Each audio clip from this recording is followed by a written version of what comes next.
Assalamualaikum warahmatullahi wabarakatuh. Perkenalkan, nama saya Ade Adriani. Saya mahasiswa Universitas Islam Negeri Sultan Taha Saifuddin Jambi, Fakultas Dakwah jurusan Bimbingan dan Penyuluhan Islam.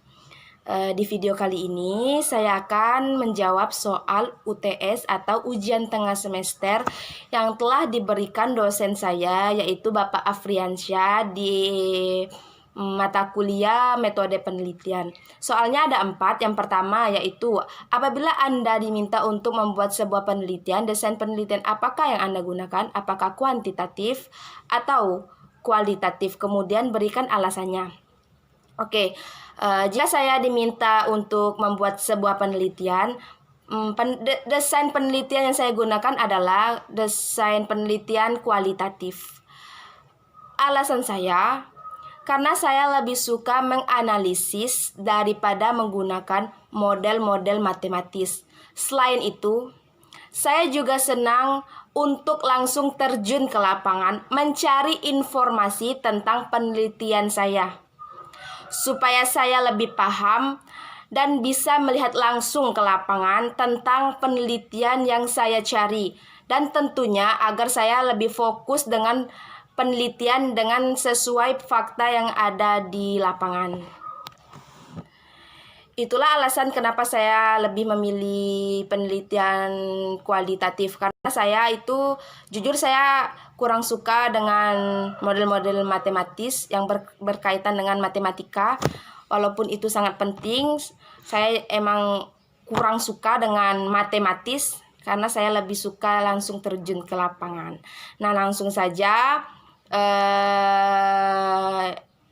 Pertanyaan yang kedua adalah, apabila ada tema penelitian kualitatif, kecerdasan spiritual dan psikologi santri Pondok Pesantren Nurul Iman, itu untuk absen yang ganjil. Dan yang kedua, dampak pola asuh orang tua terhadap perilaku keagamaan anak, absen genap. Coba Anda buat 3 rumusan masalah dari judul tersebut. Karena saya absennya genap, berarti saya dapat di dampak pola asuh orang tua terhadap perilaku keagamaan anak. Nah, saya sudah membuat 3 rumusan masalah dari judul dampak pola asuh orang tua terhadap perilaku keagamaan anak.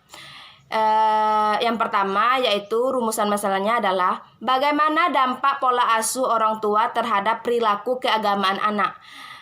Yang kedua, apa yang dimaksud dengan pola asuh dan apa yang dimaksud dengan perilaku keagamaan. Nah, yang ketiga, bagaimana pengaruh pola asuh orang tua terhadap perilaku keagamaan anak. Dan soal yang ketiga adalah, silakan Anda tentukan jumlah sampel dari populasi 362 ditambah nomor absen Anda. Nah, jadi saya akan lihat langsung ke jawaban saya di kertas. Nah, jadi N yang kecil ini adalah jumlah sampel yang mau saya cari, dan N yang ini adalah populasi saya tadi. Nah, populasi dalam soal tadi kan 362 ditambah nilai absen, ditambah nomor absen Anda. Nah, nomor absen saya 18, berarti 362 ditambah 18 hasilnya 380. Jadilah jumlah populasi saya 380. Terus tinggal dimasuki 380 per 1 tambah 380 dalam kurung 0,05 pangkat 2. Dari mana dapatnya 0,05 pangkat 2? Dari nilai D ini tadi. Nah, jadi saya akan menyelesaikan di dalam kurung ini dulu. 0,05 pangkat 2 berarti 0,05 dikali 2. Hasilnya yaitu 0,0025. Saya akan mengerjakan ini dulu.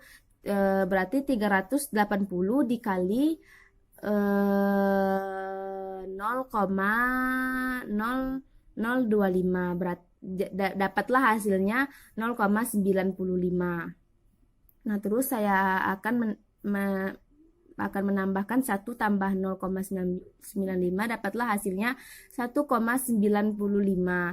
Nah, barulah jumlah 380 ini dibagi dengan nilai 1,95, dapatlah hasilnya 194,87.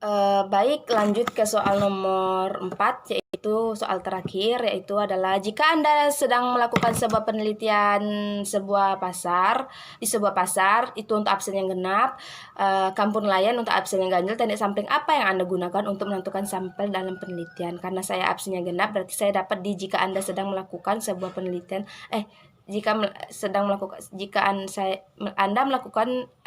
melakukan sebuah penelitian di sebuah pasar. Nah, saya akan menggunakan sampel random sampling. Alasan saya adalah teknik ini yang paling sederhana. Sampel diambil secara acak tanpa memperhatikan tingkat yang ada dalam populasi. Misalnya nih, populasi adalah orang-orang yang ada di sebuah pasar yang berjumlah 500 orang itu misalnya.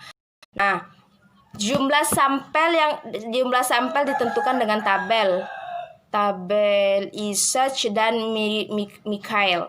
Nah, dengan tingkat kesalahan adalah 5%. Nah, sehingga jumlah sampel ditentukan sebesar 205. Nah, dari jumlah sampel 205 tadi, ini selanjutnya diambil secara acak tanpa memperhatikan usia, jenis kelamin, dan lain sebagainya. Nah, itulah jawaban dari saya, jawaban soal UTS yang saya jawab tadi. Saya minta maaf jika ada kesalahan dalam pengucapan. Saya akhiri, wabillahi taufik wal hidayah. Wassalamualaikum warahmatullahi wabarakatuh.